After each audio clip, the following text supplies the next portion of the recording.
Kepler's first law of planetary motion, ज्याला अजून बोलतात लॉ ऑफ इलिप्टिकल ऑर्बिट.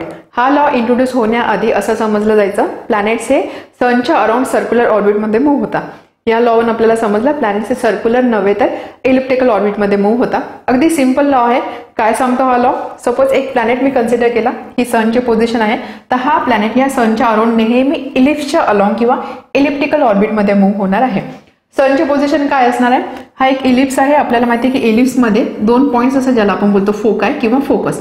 एक फोकस आहे F1, एक फोकस आहे F2. तर सन जो असतो, सन हा नेहमी या दोन्हीपैकी एका फोकसवर प्रेझेंट असणार आहे. फॉर एक्झाम्पल सनची पोझिशन इथे असू शकते किंवा सन इथे सुद्धा असू शकतो. सो सनची पोझिशन या दोन्हीपैकी एका फोकसवर असणार आहे. So Kepler's first law, the orbit of planet is an ellipse. प्लॅनेटचं ऑर्बिट कसं आहे? इलिप्स आहे with sun at one of its foci. सनची पोझिशन कुठे असणार आहे? दोन्हीपैकी एका फोकसवर असणार आहे. सो या लॉ मध्ये तुम्हाला काय लक्षात ठेवायचं आहे? First thing, law of elliptical orbit म्हणजेच काय? ऑर्बिट कसं आहे? इलिप्टिकल आहे. आणि त्यानंतर सनची पोझिशन कुठे आहे? इलिप्स आहे. तर इलिप्सच्या एका फोकसवरती सन असणार आहे. दिस इज केप्लर्स फर्स्ट लॉ.